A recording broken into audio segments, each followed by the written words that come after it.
অবশ্যই তোমাদের একটা ব্যবস্থা হবে এবং শুধু না খান্দার কোনো কারণ নেই, খাইন্দ না। আর যেহেতু এখন উনি গড়ের দায়িত্ব নিছেন, অবশ্যই গড় হবে, আরও যা যা সমস্যা আছে উনি দেখবেন, আমরা আশা করছি। সুপ্রিয় দর্শক, আসসালামু আলাইকুম।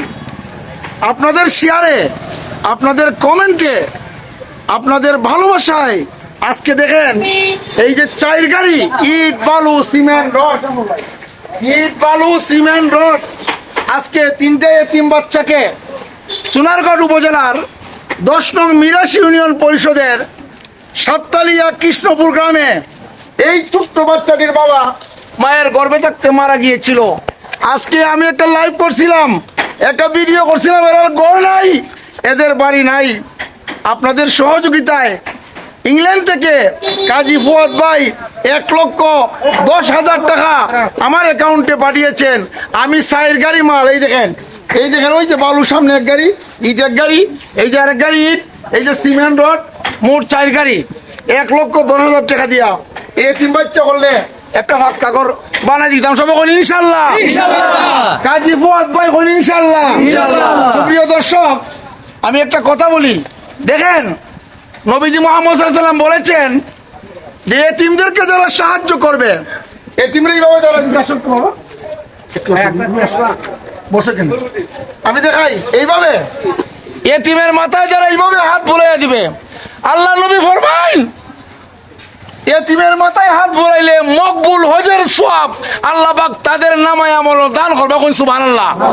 কারণ এতিমে নবীজি বলেন আমি এতিম ছিলাম, আমি অসহায় ছিলাম, এতিমরা যারা মায়া করবো রাসূলুল্লাহ ফরমান এরা আমারে মহব্বত করলো। সুবহানাল্লাহ।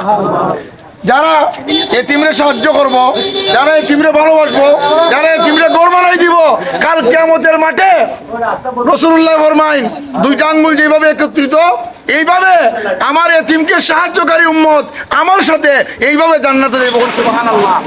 তো আমি সুপ্রিয় দর্শককে দেখাচ্ছি, আমি এই দেখুন, আমি দেখাচ্ছি আপনাদেরকে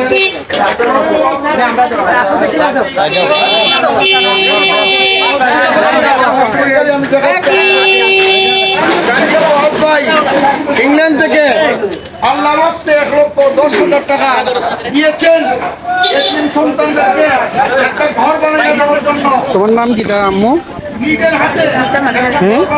মুসাম্মদ হাফিজ আক্তার নুহা। মুসাম্মদ হাফিজ আক্তার নুহা। তোমার আব্বু নাই, আম্মু নাই, আম্মু আছেন। তো তোমরা চলো কিভাবে? তোমরা রুজি করেন কেটা টাকা পয়সা? কেউ করে না। হ্যাঁ, মানুষের তোমরা গড় বাঙ্গা? হ্যাঁ হ্যাঁ, তো তোমরা গড়ের লেগে এইগুলা করা হইতেছে মাল সমানা। কান্দ কেন আম্মু? হ্যাঁ, এদিকে তাকাও, কান্দ কেন? হ্যাঁ, কান্দ না। তোমরা গড়ের জন্য তো ব্যবস্থা হইতেছে না, এখন তোমরা খুশি না? হুম, কান্দ না, অবশ্যই তোমাদের একটা ব্যবস্থা হবে এবং শুধু না খান্দার কোনো কারণ নেই, কান্দ না। আর যেহেতু এখন উনি গড়ের দায়িত্ব নিছেন, অবশ্যই গড় হবে, আরও যা যা সমস্যা আছে উনি দেখবেন, আমরা আশা করছি। আমি আপনার একটা বক্তব্য নিতে চাই। হ্যালো, তুমি খাইন্দ না, তোমার পক্ষে আল্লাহ পাক আছেন। আচ্ছা, আপনি তো ওনার গড়ের যে দায়িত্বটা নিছেন নাকি? জি ইনশাল্লাহ। আচ্ছা, তো এখন আপনি ওনার তো, আমার তো মনে হয়, আমি জানি না ওনার বাড়ির কি পরিবেশ। এদের কেউ নাই, এরার চাচা নাই, এরার মামা নাই, মানে শুধু তার বাবা ছিল, বাবা ক্যান্সার বেমারে মারা গিয়েছিলেন। এখন তারা যে রোজগারের মতো কে আছে? কেউ নাই।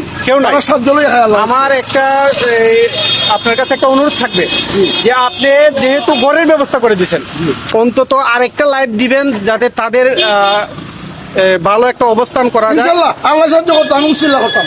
এদের দুনিয়ায় কেউ নাই, এদের মতন অসহায় 10 নং মিরাশি ইউনিয়নে আর কেউ আছে বলে আমার জানা নাই। এরা অসহায় মানুষ। তো তোমার নাম কি আম্মু? নিহা। আচ্ছা, আর তোমার নাম? জান্নাত। আচ্ছা, তো কান্দার কোনো কারণ নেই। হ্যাঁ, উনি দেখবো, ঠিক আছে? তো ভালো থাকো। আচ্ছা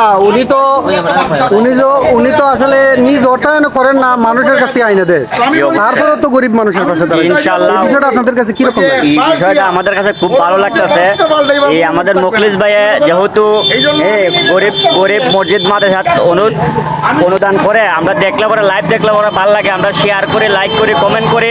হ্যাঁ, আমাদের মুখলিস ভাইরা যেন আল্লাহ দীর্ঘ নেক হায়াত দান করে, মুখলিস ভাইয়া যাতে আরো মানুষকে সহযোগিতা করতে পারে, যারা যারা গরিব আছে তাদেরকে যারা সহযোগিতা করে, সবার পাশে যাতে দাঁড়ায়, আমরা মুখলিস ভাইয়ের কাছে এই শুভকামনা করি সবাই।